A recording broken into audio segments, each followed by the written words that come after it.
Okay. So, in the last session, what we discussed about is introduction to AI. Then we understood how this AI is coming into this world and then came into this world. And then we went ahead and we understood this agent force, right? Before we talk about agent force, we understood there are how many levels? Three levels, right? What are those three levels of AI? Artificial natural intelligence, artificial general intelligence, and artificial super intelligence. So that we discussed, and in that we understood there are five stages, out of which four stages we discussed. One is LLM, then is your agents. After that, there are multi agents, and then other two we mentioned that we will discuss in the upcoming sessions. In that we discussed there are three types of AI. One is called predictive AI, another one is called generative AI, and the last one is called as agentic AI. Now, agent force, which we are working on and which we are learning today from yesterday, is nothing but a part of agentic AI, right? So, what is agentic AI or what is agent force? So, agentic AI is a part of AI which helps us to do what humans can do. Okay, and it will be very much similar to the task that humans are doing. In that, what is Agent Force? So Agent Force is basically a platform, a Salesforce platform which helps you to build, deploy, and customize autonomous agents onto the multiple enterprise applications of Salesforce. Right? Then we understood why we need these agents. After that, we understood what is the need of evolution of AI in the business, right? We already had chatbots. Then what was the need of having autonomous agents? So chatbots were repetitive, scripted, and it provides limited information. However, autonomous agents are dynamic, it's more proactive, conversational, and it not only provide information, but it also take actions on our behalf, right? Now we understood like why we need AI agents, why we need agent force agents. Then we understood what are the five attributes whenever you build an agent, what are that five attributes which is needed? First is role. I took an example of Tatkal ticket booking agent, right? To tell you what is the role of an agent. Then what specific data they can access. Post that we saw what actions they can perform, what guardrails, that means rules and restrictions that is needed to be set for an agent to work on, and then on which particular channel, whether it will be on Slack channel, Teams, or website, or our internal Salesforce, or what particular channel that agent is going to sit on. After this, what we saw is building blocks of agent force. Now there are three building blocks: sub agents, which is nothing but earlier it was named as topics. Then we have instructions, which is again which is part of your sub agent. So as I said in the last session, sub agents are nothing but an umbrella. In that umbrella, there will be instructions and actions. First, your agent will select the sub agents, which is nothing but topic. Then it will read the instructions and then it will execute the actions. Then we saw how this entire process works within this agent force agents. Last, I asked you to create a trailer org. I asked you to create a new developer org and one trailhead assignment I asked you to do it. So, any questions, any doubt from the last session? Yes, no? Quick thumbs up if there is no doubt.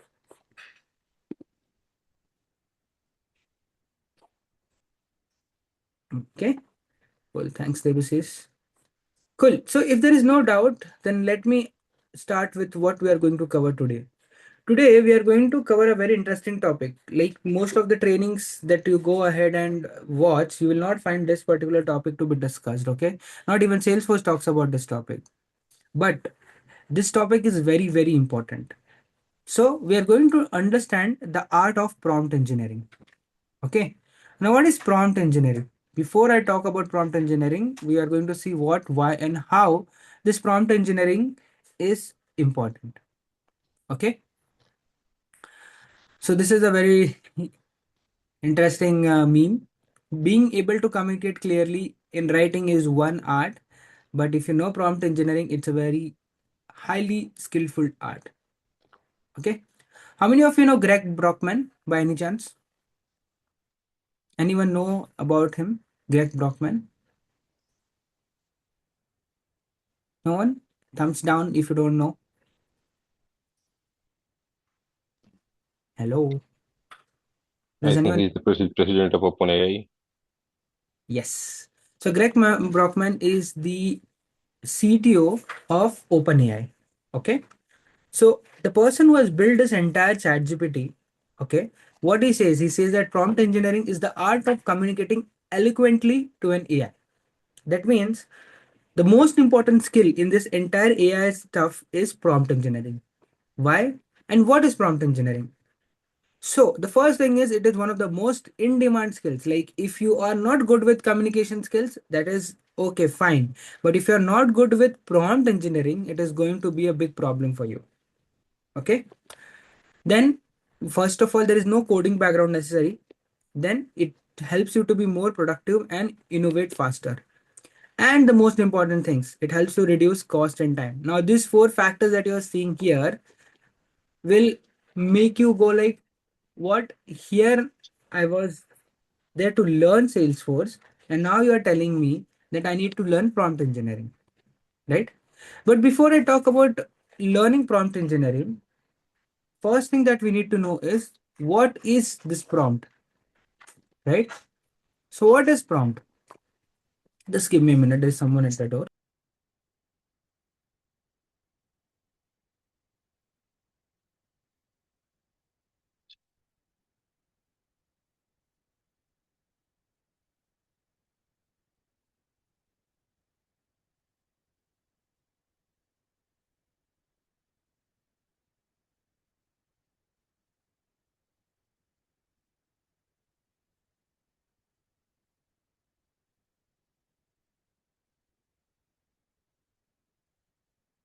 Okay.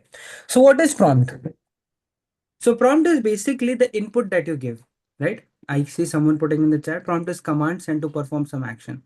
Yes, quite close to the correct answer. So any input that you give to an AI model, which then generates a desired output, okay, it's called as prompt. Now you'll be like, okay, that is not a big deal. Why then it becomes such an important skill? We all write a prompt. Like let's suppose if I say, hey, help me to write a trigger which will create a contact when account gets created. Okay. Now, if you give this prompt, what it will do, it will create a generic trigger, right? This prompt is nothing but an input that you have given. Now, have you ever thought why this AI model, all the companies who are working on AI like Anthropic, Claude, sorry, Anthropic and Claude are same, Anthropic, OpenAI, or Google Gemini. Okay, why they have given this, coined this term called prompt? Earlier, we used to say input, but now why they're calling it prompt? The reason is very simple. Why you go to nowadays, you don't go on Google and search something. Instead, you go on OpenAI or you go on Gemini or you go on Claude and search something. The reason is everyone wants something or result very instantly, right? You want instant result. Whatever you are asking, you want instant. So that is the reason prompt. Prompt means you will get that particular input, you will give that particular input at that instance, and you will get the result within few seconds. Okay. Now you understood prompt is nothing but an input that has been given to an AI model. Now, have you ever thought that whenever you give a prompt, okay, your prompt includes multiple things. And what are those multiple things? It includes instructions, it includes guidance, it includes requirements, and it includes data. Tell me, out of all this, sorry, five, excuse me, five people in the room, tell me how many of you have followed this? Whenever you are giving prompt, you are giving instructions, guidance, requirements, and data. Quick thumbs up if you have ever followed all these four parts. No? Interesting, right? We have written so many prompts, but we never thought, okay, we need to give instructions, we need to give guidance, we need to give the requirements, and we need to give data. Even I was like you. Okay, trust me. Even when I started working on this particular AI things, even I used to give one liner. Nowadays, what happens, you will give one liner, then the LLM model will generate a response, then you will fine tune it, then again LLM model will generate the response. Again, you will tell, okay, you missed this, now go ahead and do this. Now, let's suppose you have given prompt one, okay, output has been generated. output 1. Now again you find fine tune by giving prompt 2. Again output 2 has been generated. Again you have given prompt 3. Output 3 has been generated. Okay. At last, at prompt 5, you found the exact thing that you wanted. Now tell me, what problem do you see here? Anyone? See, I like the session to be interactive. Excuse me. Repetitive. Yes, Rika. Can you please go ahead? Yeah, it's repetitive and Okay, it's time repeat. consuming. Okay. Then second one is time consuming. Anything else? No? Okay. How many of you have used Claude? Anyone have used Claude? Yes, I do have. What is the problem that you have faced while using Claude? Apart, like it's very good, but what is the main problem that you have seen while using Claude? Sometimes it gives repetitive things, or sometimes it doesn't understand. Like every time I feels like I need to explain one thing multiple times. Then afterward, give me some inputs, Okay. accurate inputs. Have you observed, like it says that okay, you have exceeded today's limit very quickly, it says. Yeah, Did you, yeah, yeah. Correct, correct, correct, which is not there in ChatGPT, which is not there correct. in Gemini, Right. Gemini, I don't know, but yeah, it's a huge difference. Yeah, yeah, right? in The biggest between. difference is limit exceeded. Correct. And then it forces you to go ahead and buy the credits. Hmm. Hmm. So why it happens? You know what? Whenever we give any prompt, okay, we are being forced to use these free models. Okay, whenever we give any prompt, behind the scene, what it does is it consume your credits. Credits is nothing but pay and use model. Okay, it's kind of you're paying some pennies, and for that pennies you are going to get some free prompts. Okay, yeah, you can say that tokens. I don't want to use the tokens purposely, Sagruti, but yes. So credits you get. Okay, now if you keep giving this prompt again and again, so here output has been generated, actions has been taken, again you are giving prompt, another output generated, again you are giving prompt, another output generated, so on and so forth. Multiple times you have given multiple prompts, and all those times this credits has been consumed. Now people who are using ChatGPT or Gemini, they will never face this problem because it's free. Okay, even Claude is free, but the problem is here they will never show you the limit until unless you are using it very extensively. But Claude will start giving you the limit after giving maximum 5 prompts. Okay, if you are 5 to 7 prompts, if you give, it will start throwing this limit exceeded. Okay, now how could we have saved this? How could we have saved this credit? See, end of the day, today you are using free model. Tomorrow, once this product is very stable, okay, once this Claude, ChatGPT or Gemini becomes very stable, they will not give you anything for free, right? So what if I am giving this prompt on day one and my prompt includes all these instructions, guidance, requirements, and data in one single prompt itself? Wouldn't it have been easy to avoid all this P1, P2, P3 and directly get the P5 with O5 result, output whatever we wanted, right? So that's the reason prompt becomes very important. Now, moving on to the next one. So whenever you write prompt, it should be refined and it should be optimized one. It should achieve accurate and useful responses. It should perfect the interaction between humans and AI, and you should be able to harness the full potential of AI within the first go. Now you'll be like, Aman, it's very, very confusing. Okay. Why is it becoming so important? So to answer that, I would like you to watch this video. I know from yesterday I'm asking you to watch the video, but it is important. So you do watch this video and then you will understand why I'm emphasizing so much for you to give the correct prompt. So let me share the screen and let me know what was your learning from this particular video. Okay.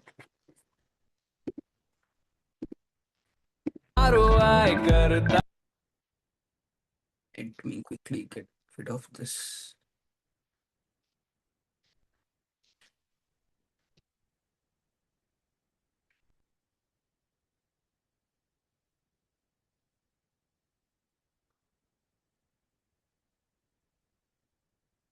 Sorry, you ruined it on. You're not making any sense. Sorry, you ruined it on purpose. He knows how to make one.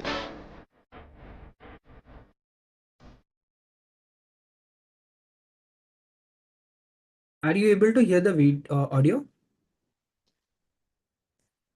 Quick thumbs up if you're able to hear the audio. No. No? Okay. What's up, the internet? You know what? I'm hungry. I could really go for a peanut butter and jelly sandwich. Do you guys think? Can you hear it now? Yeah. Yes. Okay.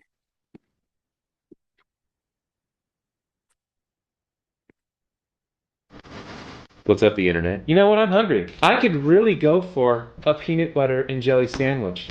Do you guys think you can write down some instructions and teach me how to make a peanut butter and jelly sandwich? Yeah. Then do it. I knew we were gonna do this. I heard Dad talking to Mom. Choke yourself on my hand. Sometimes they do what you tell them.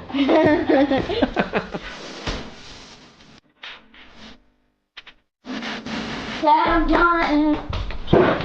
Step 1. Get 2 pieces of bread out. Got 'em.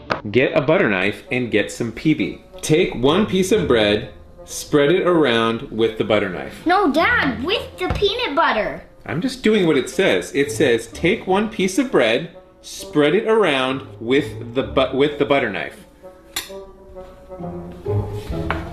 Hold on. Get some jelly, rub it on the other half of the bread. No, Dad, open the jelly. Well, it doesn't say to do that. Put the breads together on top of each other. Take a big bite. This doesn't taste like a peanut butter and jelly sandwich. Fail. Yeah. Oh, yeah. Sorry, I had to make it extremely specific. Oh, good. I'm starving. Take 2 pieces of white bread out of the bag. Take the lid off the jar of peanut butter.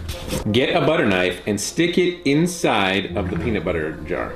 With the knife, scoop a bit of peanut butter out A bit, of the... that means like a lot. A bit means a lot? In my world. Spread your scoop of peanut butter onto 1 of your pieces of bread with the knife. All right. There we go. You're doing better than before, though. Open the jelly jar. Squeeze it onto the other piece of bread. Nope. Done. Closer.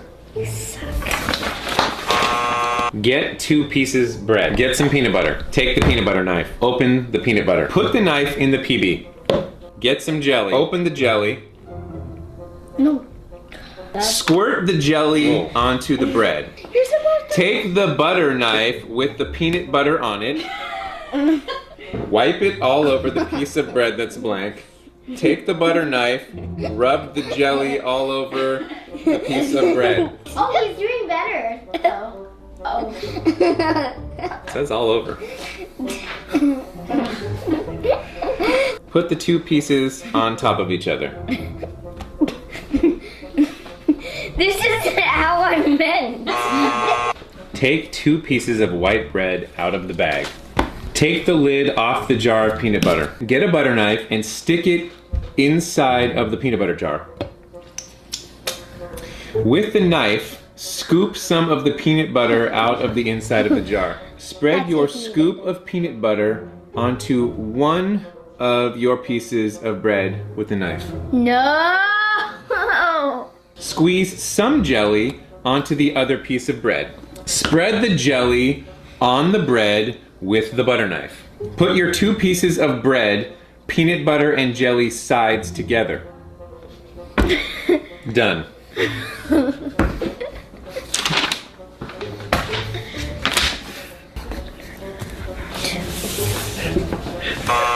Get 2 pieces of bread. Get some peanut butter. Get some jelly. Open the peanut butter. Get a butter knife. Put the butter knife in the peanut butter. Take the butter knife out of the peanut butter. You did it wrong. No. Take 1 piece of bread and take the butter knife that has the peanut butter on it and spread it all over the top of the piece of bread. Dad, That's the top. I mean the sides. Squirt some on another piece of bread.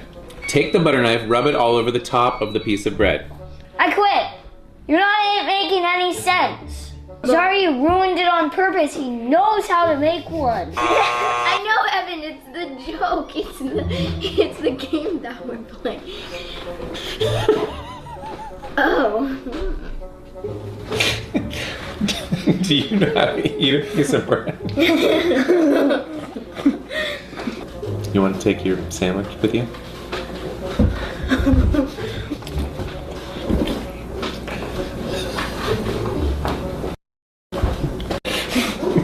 I'm not safe one with it. Yeah, go take that one to mommy. Okay. Take two pieces. I edited a bit. Take 2 pieces of white bread. Take the lid off the jar of peanut butter. Get a butter knife and stick it inside of the peanut butter jar. With the knife, scoop some of the peanut butter out of the inside of the jar. Spread your scoop of peanut butter onto the face of one of your pieces of bread with the knife. Squeeze some jelly onto the other piece of bread. Spread the jelly on the bread with the butter knife. Put your 2 pieces of bread, peanut butter and jelly sides together. Done. Now eat it. Not the best, Well, you made it. but so I think it qualifies. And that's a win. Woohoo!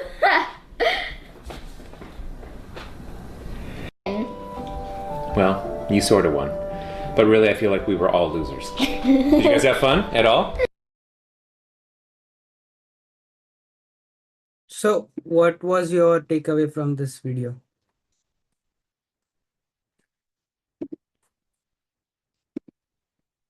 Yes, was it boring or you understood everything? We need to give right instructions Great instruction. Okay. So we need to and give a better instruction for a better output. Better instructions and better output. Only instructions? If we are not providing accurate input, then we will not get the expected results. Yeah, correct. So can I give this, can I say this quality of the input is equal to quality of the output? That means if the garbage is in, the garbage will be out, right? So throughout this video, what we saw is they were not giving the correct instructions. It was an iterative task, right? They were not providing the correct example. They were not stating the correct requirement, okay? And they were not giving the correct guidance. So those, what was missing in this entire video? For those kids, what were missing? These things were missing. This 9 anatomies were missing. First, instructions were not given correctly. Then, interaction context. So, throughout the video, they were not able to understand what is the context of having, like, it was given them, like, peanut butter, jelly, and then breads were given.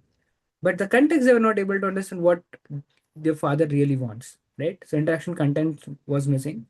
Grounded data, the correct information. So grounded data means what? Now you might have heard the term called data, but then you are hearing the term called grounded data. That means fine tuning data to such an extent that it becomes perfect for the context that you are setting inside your LLM. Okay. For example, let's take an example of Rekha. Rekha is a learner for me. She will be mother or sister or daughter in a family. Same Rekha will be an employee in the company, right? Then Rekha will be customer on e-commerce side. Now, this particular Rekha has so many things attached to her, right? But then grounded data means making this data accurate for the context that I'm setting inside the LLM. When I am using this LLM in my e-commerce site, then I'm talking about this Rekha as a customer.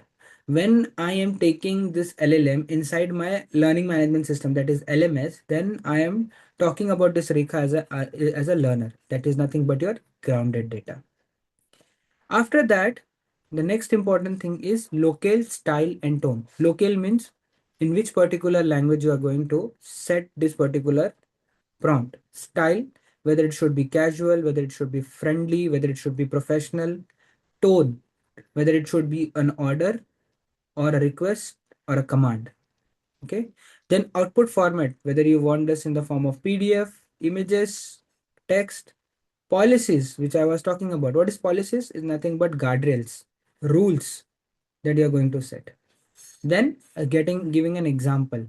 Then the most important thing, like I will set it like a star on this model choice.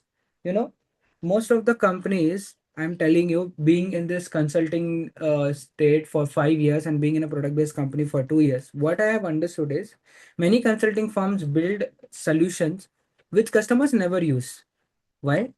Because no one works on strategy building, everyone works on getting this solution.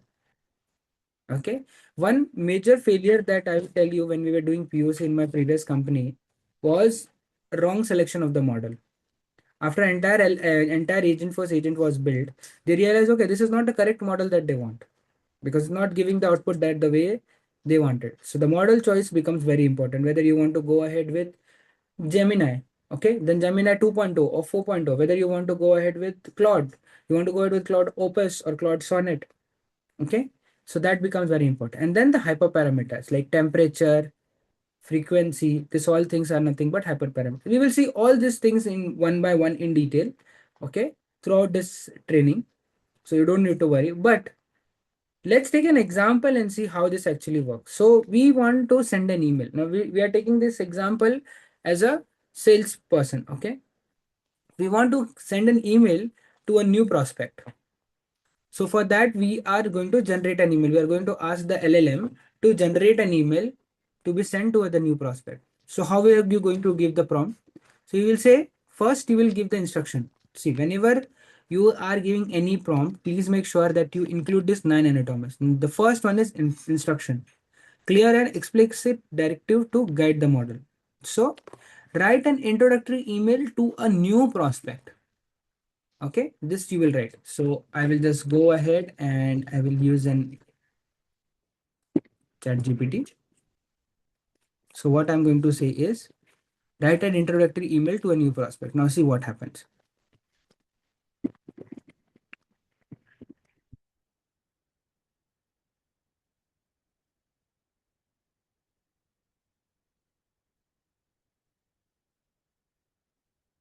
Okay, it has given us so introduction and opportunity to connect.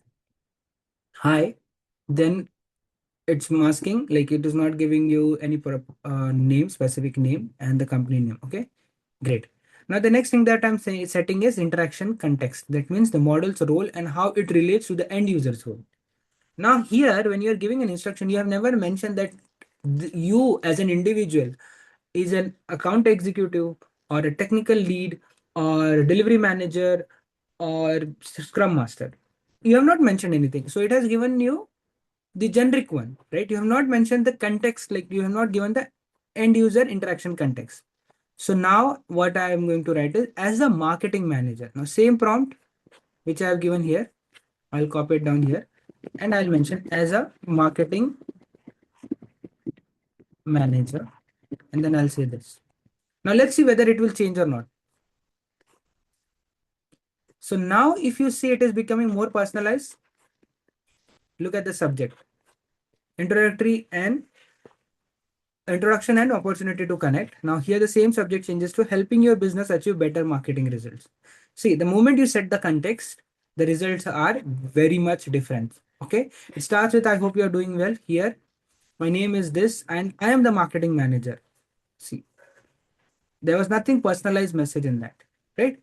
Next is grounded data. That means business and contextual data to increase the relevancy and specificity. Correct? I was telling you, right? I took an example of Rekha where I'm saying that I'm talking about this Rekha as a learner in my LMS. Now, in this situation, how it will be? So we'll say, I am Linda, a marketing manager at CloudKicks. Same thing. I will just fine tune this. I'll say, I am Linda,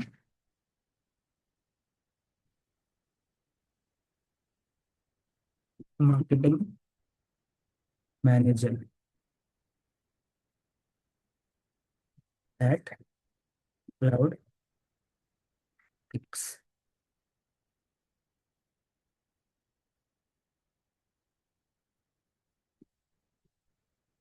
Now I can remove this as a marketing manager because that I have already given the context. Okay.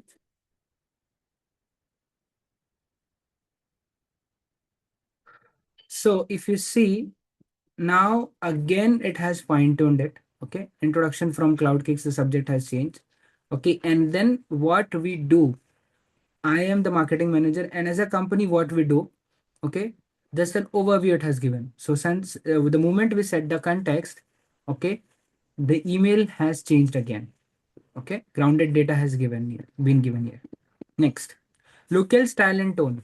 Now here the local was not given, like whether you want to have an introduction email, whether you are giving a follow up, whether you are giving a request to give a 20 minutes call, something like that. So if you see, if you are available, would you be open directly? I'm asking it. It's not sounding like a personalized one, or it's not sounding like a request, right? So what I will do is I will say that the email should be formal style, written in British English. So here the English tone I have not mentioned, whether it's US English or British English, that I have not mentioned. So I will give it that as well. And here I'll mention,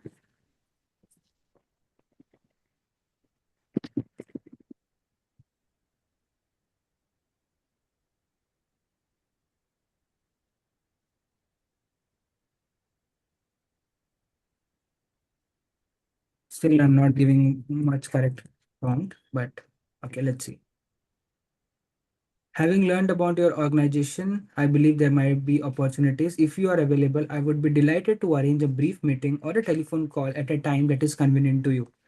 Now, this request, this sounds more like a request. This sounds more a formal way. Okay. And it's far better than what it was given before.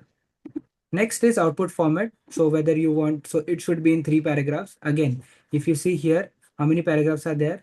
1, 2, 3, 4, 5, 6. Okay.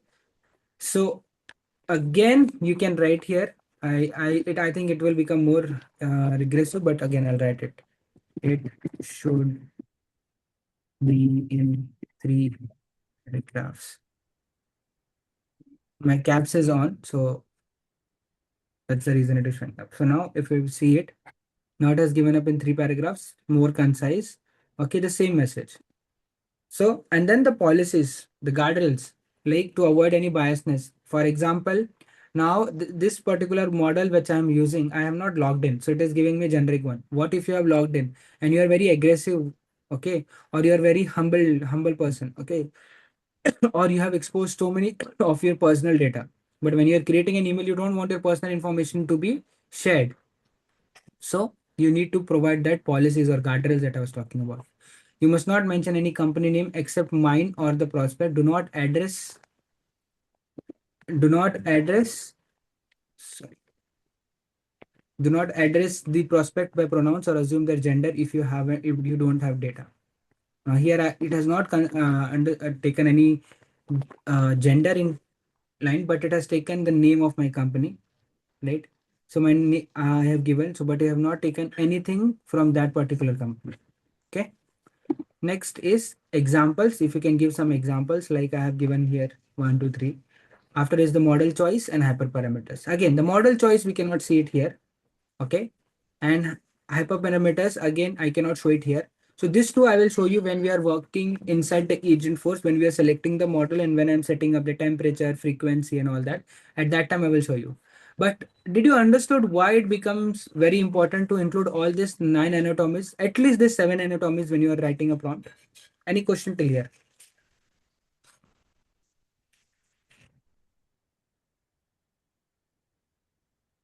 Quick thumbs up if you don't have any questions or any doubt.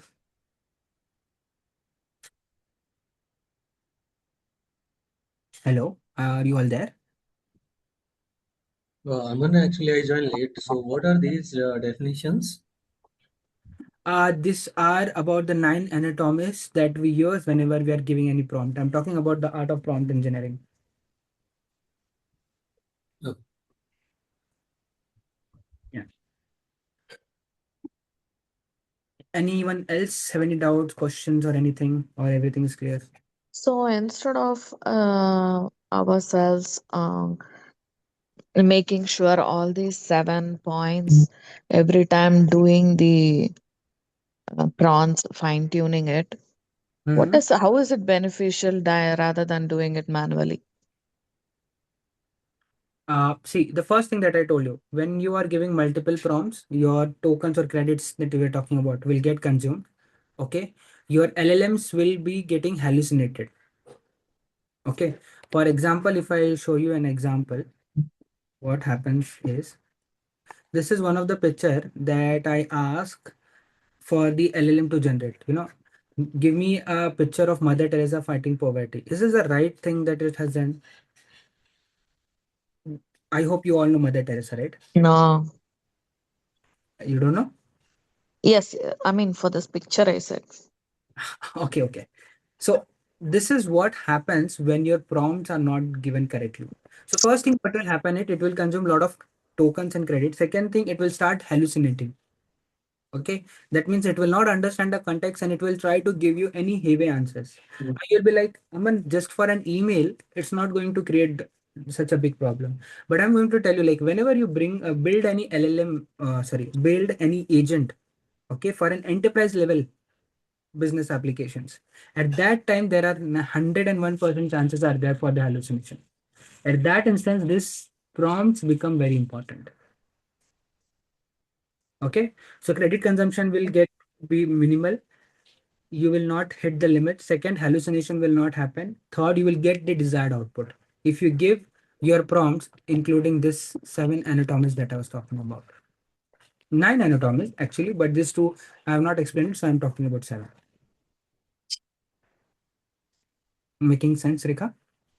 Yes. So how much is the accuracy of the output each and every time when we give when we use all these definitions? Like,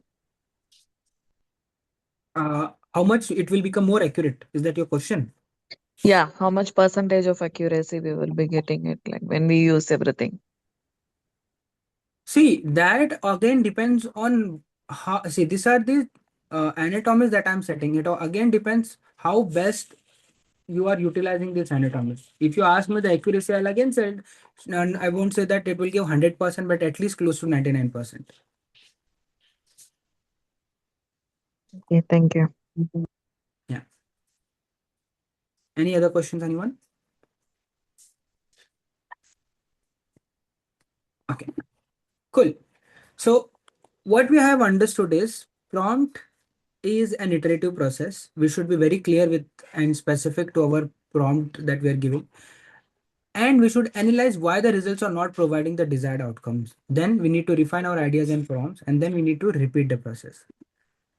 Now you will be like, fine, Aman, we understood that again, prompt engineering becomes very important. But then, what was the need to learn it in this Agentforce training, right? Yes, there is a need. The need is whenever you are building any Agentforce agents, you are going to use prompt builder. Okay. See, no matter how much I say, our end users will not write so much prompts in so much detail.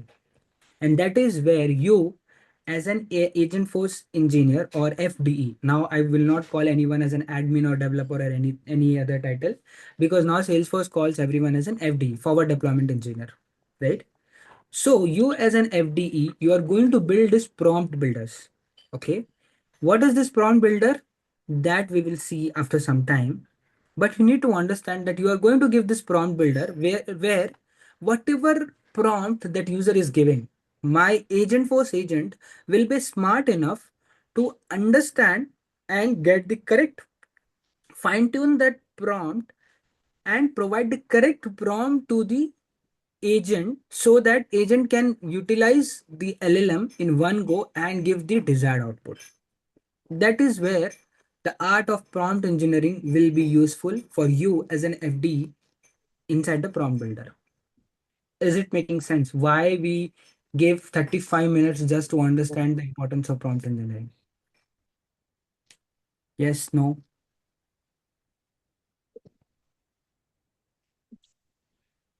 Okay, thank you. So now before I go ahead and talk about prompt builder, first we need to understand, because today's session was more on Einstein Trust Layer. Okay. So we will go ahead and understand, like whenever we are building any AI model, Agentforce agents, anything that we are building, okay, what are the five pillars that is important? And then we will see how this Einstein Trust Layers follows all these five pillars. Okay. Because prompt engineering is one part, but then going inside and pitching the client that, okay, you know what, Agentforce is the correct solution when if you want to build anything with respect to your AI agents. So one is data privacy protection. So if you're working in a, like, most of the companies go for data privacy protection, but if you're working for a client who is into let's say oil and gas, or who is into life sciences, if they are into finance, there you will see there is very less adoption of AI, okay, or Agentforce or any particular AI model. Why? Because data privacy is still not very accurate. Okay. Then workspace isolation. So when I say data privacy protection, means if you are in US, there is something called HIPAA compliant PI data, which is in India, which is there in India as well, right? So this all should be followed whenever you are building any particular solution inside IT, right? Even Agentforce agent should also follow that. So data privacy protection is one pillar. Second one is workspace isolation. That means it does not share the confidential information outside your work environment. Now I'll be like, Aman, can you take an example and explain me? Let's take an example that using Microsoft Teams. Inside your Microsoft Teams, you have built your Agentforce agent and you have deployed that Agentforce agent inside your Microsoft Teams. Now that agent should be responsible only to provide you the Karuna, can you please be unmute? Thank you. Yeah, that Agentforce agent, which is sitting inside your Microsoft Teams, should be responsible to provide you information only related to the company policies and your leave policies and your performance. Right? It should not provide any information with respect to Davis. Davis is also working in the same company in which I am working. Right? Now, how that happens if you are having that workspace isolation? Okay, within your work environment it will not share any other information. That should be the second pillar. Third, complete transparency provides full visibility into what requests are actually being sent to language models. That means we will see this. Okay, whenever you are using any specific agent, I'm not talking about any, like, um, Agentforce agent, but any agent that you are building, your data will never sit inside Salesforce. Okay, any model that you are bringing inside the Salesforce or any Agentforce agent that you are building, okay, Salesforce does not have its own LLM. Your data will go outside Salesforce. Now you will be like, this is the most vulnerable thing that will happen, right? At that instance, you should have a complete transparency whether your data is masked or not, what kind of data is masked, what level of data masking has happened, all this, right? The third pillar. Fourth is access control. That means if I am system admin, I can go ahead and see anyone's data, right? Whereas if Davis is sales executive or he is director, he should be able to see only specific data. So that should be followed. Fourth pillar. And the last one is the most important pillar is toxic filter. Like if there is any foul language that has been used, if there is any uh, incorrect or incorrect way of giving the solution has been done, so that should be followed. That is toxic filter. It does not result in return any toxic response. Now this five pillars should be there whenever you are building any agent. Okay, any AI agent that you are building. Now you will be like, Aman, is this guaranteed that these five pillars will be followed? See, I cannot guarantee you for any AI agent, but I can guarantee you for Agentforce agent. Why? Because this is where your Einstein Trust Layer will come for the rescue. Now, how this Einstein Trust Layer works, I will show you. And then you will understand how those five pillars were followed. Number one, what did I say? How this Agentforce agent that we are building will get triggered. So one is through record triggered agents, one can be record trigger agents, one can be through multiple channels, maybe Slack or Microsoft Teams. Okay, another one can be through internal chats that you are doing, maybe through Chatter or any agent that you have posted. From there it can get triggered. Okay, now once it get triggered, what happens is your prompt will be going inside the Einstein Trust Layer. Now, inside the Einstein Trust Layer, all these things will happen. Number one, secure data retrieval. Okay, now what is secure data retrieval?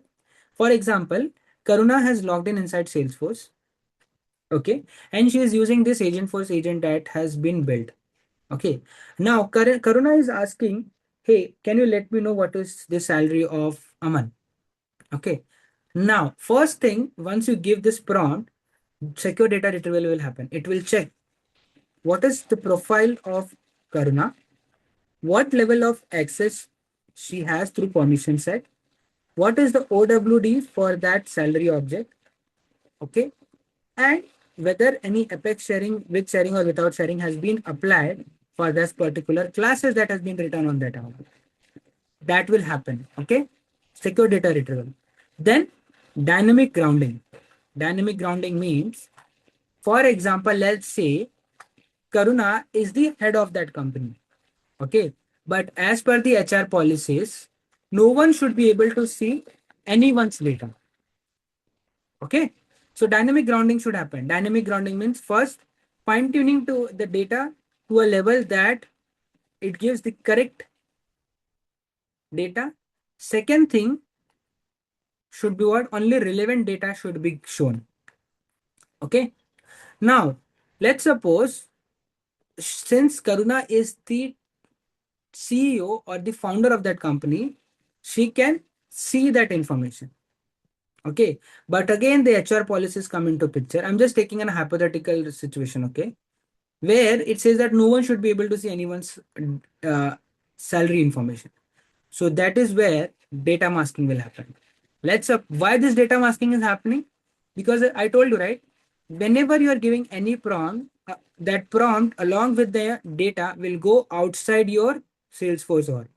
So whenever that information is going outside the Salesforce org, data masking should happen. Now, how this data masking will happen? Like, let's suppose when you gave this prompt, the solution came up at like, okay, she has asked the salary of Aman. So Aman salary, let's say 1000 USD. Okay, just taking an example. Now, this information, employee name and their salary should not go outside this uh, outside the Salesforce, right? That is where data masking will happen. So instead of name, it will be like EMP underscore name. Then it will be like underscore underscore O. I will show you how this works practically as well. Okay. And then salary will be XX salary and then underscore underscore O. This kind of masking will will be done on that data and then it will pass. Now, while it is passing, there are high chances of working, like anyone can inject any wrong prompt inside this. So all the hackers who are sitting there, right? They will fall here. So prompt defense means what? Any wrong or malicious activity, if it has been performed on the prompt that you have given, that will be taken care here. So this is where your prompt along with the data will be taken into security, and then through the secure gateway, okay, it will go to the LLMs. Now, whenever any new model comes into the market, okay, any new model, for example, now Claude has launched Fable 5. Okay, so that Fable 5, if you open today Agentforce agent, okay, and if you try to use that model will not be available. Why? Because if any new model comes into the market, what will happen? Salesforce will first sign a contract with that LLM company. What? First thing, there should be zero data retention. That means once you get my prompt along with the data, and once you give me the solution, okay, after that everything should get erased. There should not be any data sitting inside your LLM model. Okay, zero data retention and zero copy. That means nothing should be stored inside your LLM model about the prompt and the data that I have given once I get the solution. That is what the contract, once the contract is signed, okay, only then that model will be available inside the Agentforce agent. Again, I will show you this in the in a practical way. Once the solution that LLM has given, again it will come through the secured gateway, okay, to your Agentforce agent. Inside your Agentforce agent, again through the Einstein Trust Layer, your toxic language detection will happen. So now you will be like, Aman, why it is happening here? Why it didn't happen here? Here it will happen. But here Salesforce says this is not my guarantee that whatever solution that this LLM is giving, it will have toxicity or not. So even though they have taken care of toxic detection, I will again take care of toxic detection once that solution comes to the Agentforce agents. Now data was masked and it was sent. While coming back, it will again give you masked data. Okay, now when you're giving the solution to the user, okay, it should not be masked, right? It should not say, hey, X employee name XX0. Okay, your salary is XXL underscore underscore zero, something like that. Okay, it should give the correct input. So that's where data demasking happens. Okay, now in this entire process, I want to make sure that whoever has given any prompt or whoever has asked anything, there should be a system to check all those things. That is where your audit trail will come into picture. Okay. Any activity that you are performing inside Salesforce, it is logged inside the audit trail. In the same way, any activity that you are doing inside your Agentforce agent, it will also be logged inside the audit trail. So it will be logged inside the audit trail, and then the response or the output will be shown to you. Any questions, any doubt till here? This is very important throughout, because we are going to see practically how this works tomorrow. Any questions? If there is no question, you can give me a thumbs up. Yeah. So, there will be a case like for breaking the prompt, right? Like getting the data by our prompts. Like, will how it will be filtering? Sorry, I didn't get it. Can you come again with that question? Yeah. So we will be having a chance, like fair enough chance for by using the prompts to get the data, correct? Mm-hmm. So how it will be preventing it? How the I know like the prompt defense and everything where you have I mean discussed with it, but in spite of all these, we will be it can happen, right? Yeah. So if you see the first step that I have shown you here, secure data retrieval. Okay. Before moving ahead, it will first, what it will do is it will securely retrieve the data which you have access. Let's suppose you are using any Salesforce data. You have access to limited Salesforce data. Okay. You are inside your Salesforce CRM. Now, and once you give the prompt, it will go ahead and check your profile, permission set, OWD, Apex sharing, everything it will check. And then it will retrieve the data and it will pass ahead. The first step is itself is to securely retrieve the data, which causes, which will make sure that unnecessary data is not passed ahead. Making sense? Okay. Any other questions, anyone?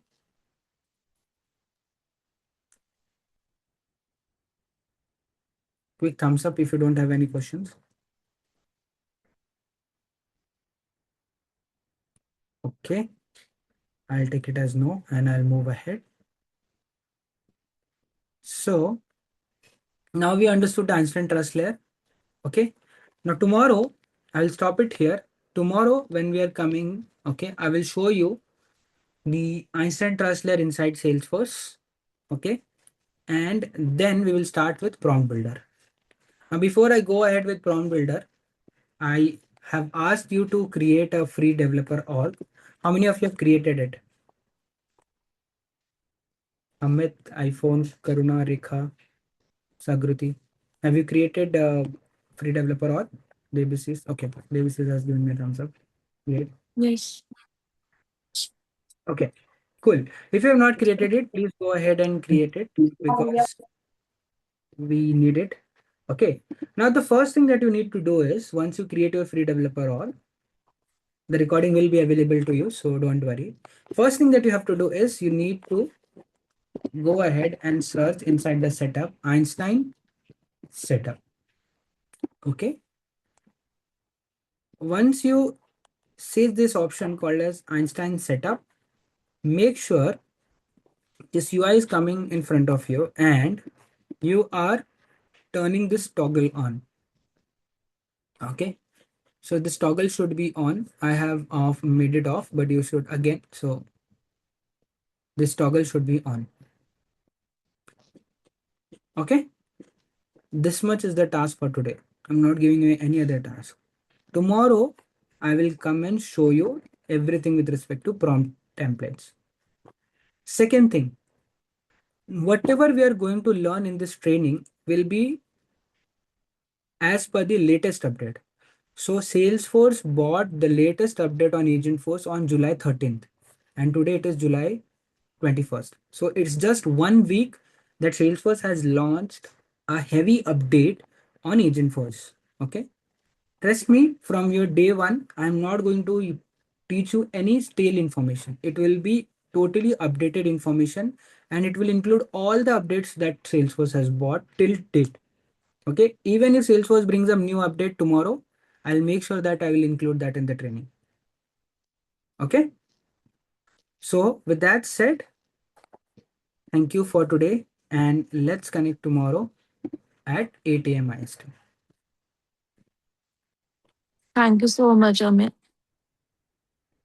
Yeah. Amit, Thank I have a Mm. couple of questions. Is that okay to ask now? Yeah, please. Yeah. By the So way, I have just joined today only. I mean, Debas is like he's my friend, so I just got to know, and then I have joined today. I just wanted to know timings is at 8 to 9, right? yeah, Yeah, 8 8 to a.m. to 9 a.m. Yeah. Yeah. yeah.